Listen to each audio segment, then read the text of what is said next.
Welcome to Mousumi's creation. Mousumi's ক্রিয়েশনের সকল বন্ধুবান্ধবদের আরও একবার স্বাগত জানিয়ে আজকে আমি নিয়ে এসেছি চিলি মাশরুমের রেসিপি।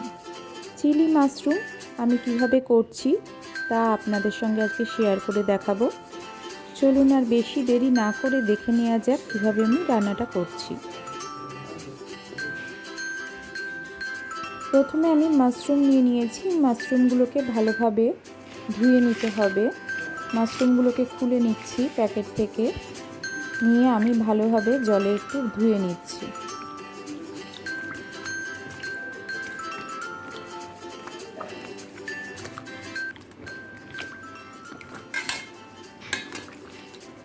তারপর আমি মাশরুমগুলোকে এইভাবে টুকরো করে ছুরি দিয়ে কেটে নিচ্ছি। দেখুন আমি কেটে নিয়েছি এই রকম টুকরো করে। এরপর মাশরুমগুলোকে একটু ভাপিয়ে নিতে হবে। আমি জল নিয়ে নিয়েছি একটা পাত্রে, মাশরুমগুলোকে দিয়ে দিয়েছি। সামান্য লবণ দিয়ে 4 থেকে 5 মিনিট মাশরুমগুলোকে ভাপিয়ে নেব। বেশি ভাপানোর দরকার নেই, 4-5 মিনিট ভাপালেই হয়ে যাবে। এরপর জল থেকে তুলে নিয়ে মাশরুমগুলোকে একটু শুকিয়ে নিতে হবে হালকা করে। এরপর আমি দিয়ে দিচ্ছি 2 টেবিল স্পুন কর্নফ্লাওয়ার আর 1 টেবিল স্পুন ময়দা দিয়ে মাশরুমগুলোকে মাখিয়ে নিচ্ছি ভালোভাবে।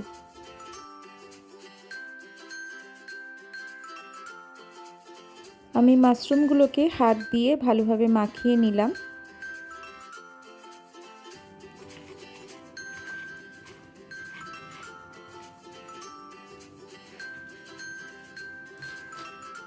এরপর গ্যাস ওভেন অন করে কড়াই বসিয়ে দিয়েছি। কড়াইতে আমি রিফাইন অয়েল নিয়ে নিচ্ছি।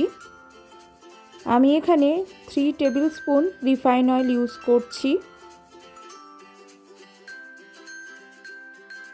তেলটা ভালোভাবে গরম হয়ে এলে আমি মাশরুমগুলোকে ভেজে নেব। আমি মাশরুমগুলোকে আগে থেকেই কর্নফ্লাওয়ার আর ময়দা দিয়ে মাখিয়ে রেখেছিলাম, সেই মাশরুমগুলো আমি ভেজে নিচ্ছি। আমি একটা স্পুন দিয়ে মাশরুমগুলোকে দিয়ে দিচ্ছি তেলের মধ্যে।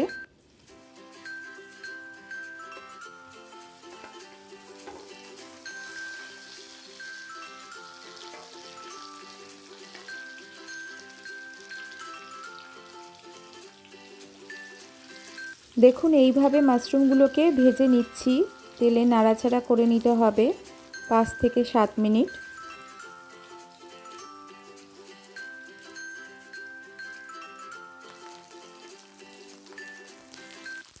পাঁচ 7 মিনিটের মধ্যেই আমাদের ভাজাগুলো হয়ে যাবে। খুব বেশি কড়া করে ভাজার দরকার নেই।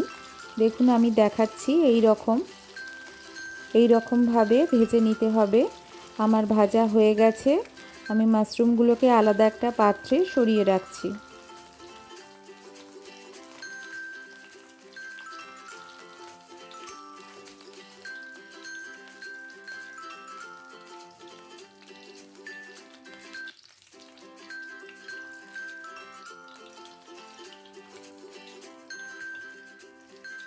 এরপর ওই একই তেলে আমি দিয়ে দেব একটা মাঝারি সাইজের গ্রেট করে নেওয়া পেঁয়াজ। আমি পেঁয়াজটাকে এইভাবে গ্রেট করে নিয়েছি গ্রেটার দিয়ে। আপনারা চাইলে বেটেও নিতে পারেন, পেঁয়াজ বাটাও ইউজ করতে পারেন, তবে গ্রেট করে নিলেও চলবে। আমি একটা মাঝারি সাইজে পেঁয়াজ নিয়েছি আমার মাশরুমের পরিমাণ অনুযায়ী। মাশরুমের পরিমাণ বাড়লে বা কমলে পেঁয়াজের পরিমাণও বাড়বে বা কমবে। এরপর আমি দিয়ে দিচ্ছি 1 টেবিল স্পুন আদা রসুন বাটা। আদা রসুনের পরিমাণটাও মাশরুমের পরিমাণের ওপর নির্ভর করবে। আমি আমার পরিমাণ অনুযায়ী দিয়েছি 1 টেবিল স্পুন এখানে আদা রসুন বাটা দিয়েছি। একসঙ্গেই আমি দিয়ে দিচ্ছি। আদা রসুন বাটা দিয়ে আবার নাড়াচাড়া করে নিতে হবে তেলে 4-5 মিনিট, যাতে আদা রসুনের কাঁচা গন্ধটা একদম চলে যায়।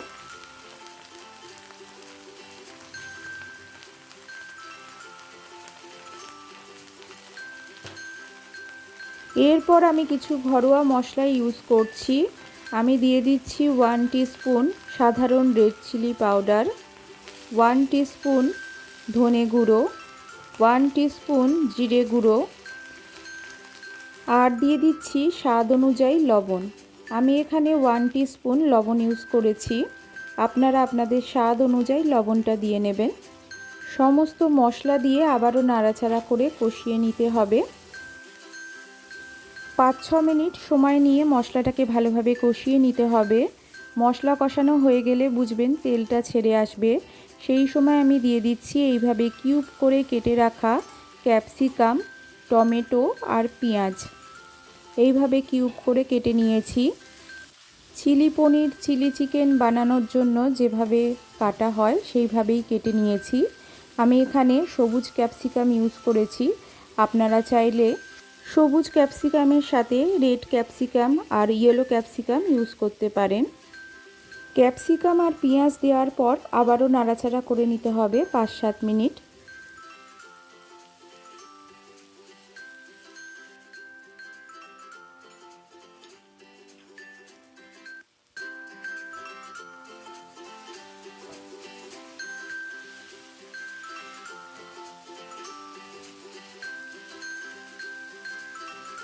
পাঁচ মিনিট নাড়াচাড়া করার পর আমি এখানে দিয়ে দিচ্ছি সোয়া সস।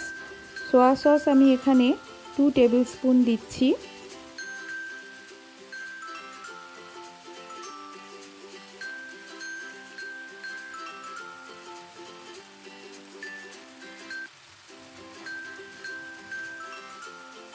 এরপর দিয়ে দিচ্ছি 2 টেবিল স্পুন চিলি সস।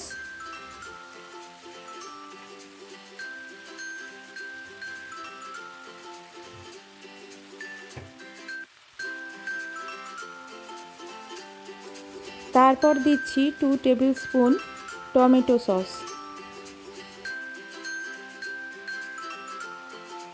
3 রকমের সস দেওয়ার পর আবারও নাড়াচাড়া করে নিচ্ছি 2-4 মিনিট। 2-4 মিনিট নাড়াচাড়া করার পর আমি ভাজা মাশরুমগুলো দিয়ে দিলাম।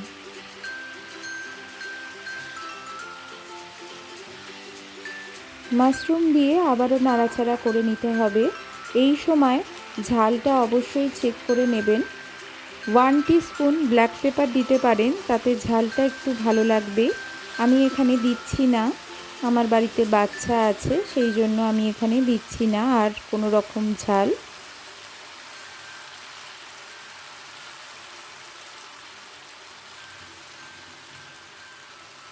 1 টিস্পুন সুগার অ্যাড করে দিতে হবে যাতে ঝাল, নুন আর টকটা ব্যালেন্স হয়, এতে টেস্টটাও বাড়বে। অবশ্যই সুগারটা অ্যাড করবেন। আমি এখানে 1 টিস্পুন দিয়েছি। সুগার অ্যাড করে আবারও নাড়াচাড়া করে নিতে হবে। আমাদের রান্না একদম রেডি হয়ে গেছে, চিলি মাশরুম। সবশেষে অ্যাড করে দেব সামান্য কর্নফ্লাওয়ার জলে গুলে। দেখুন আমি দিয়ে দিচ্ছি। যদি শুকনো রাখতে চান তাহলে আর কর্নফ্লাওয়ার দেওয়ার দরকার নেই, আর যদি একটু গ্রেভি রাখতে চান অবশ্যই কর্নফ্লাওয়ারটা অ্যাড করবেন জলে গুলে। ড্রাই চিলি পনির হলে আর কর্নফ্লাওয়ার দেওয়ার দরকার নেই, ড্রাই অবস্থাতেই নামিয়ে নেবেন। আর যদি একটু গ্রেভি রাখতে চান তাহলে কর্নফ্লাওয়ার গুলে সবশেষে অ্যাড করতে হবে। আমাদের চিলি মাশরুম একদম রেডি হয়ে গেছে। ওপর থেকে চাইলে পেঁয়াজ শাক কুচিয়ে দিতে পারেন, আর 2-1টা গ্রিন চিলি চিড়ে ওপর থেকে দিতে পারেন। আমি আজকে কিছু আর দিচ্ছি না। আমি গ্যাস ওভেন অফ করে দিলাম, কিছুক্ষণ স্ট্যান্ডিং টাইমে রেখে দিচ্ছি। আজকের রেসিপি ভালো লেগে থাকলে অবশ্যই ভিডিওটাকে একটা লাইক করে দিতে ভুলবেন না। ভিডিওটা আপনাদের বন্ধুবান্ধব, আত্মীয় স্বজনদের সঙ্গে অনেক বেশি করে শেয়ার করে দেওয়ার অনুরোধ রইল।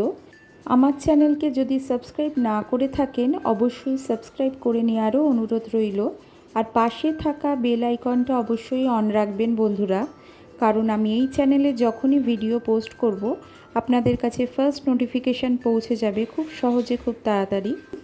এরপর একটা সার্ভিং বলে আমি এটাকে তুলে নিয়েছি সার্ভ করার জন্য। দেখুন বন্ধুরা, খেতে যেরকম সুস্বাদু হয়েছিল দেখতেও সেরকম পারফেক্ট হয়েছে। একদম রেস্টুরেন্টের স্টাইলের ঘরোয়া পদ্ধতিতে চিলি মাশরুমের রেসিপিটা আপনাদের সঙ্গে আজকে শেয়ার করলাম। অবশ্যই বাড়িতে একবার হলেও করে খাবেন, আশা করছি সবার ভালো লাগবে।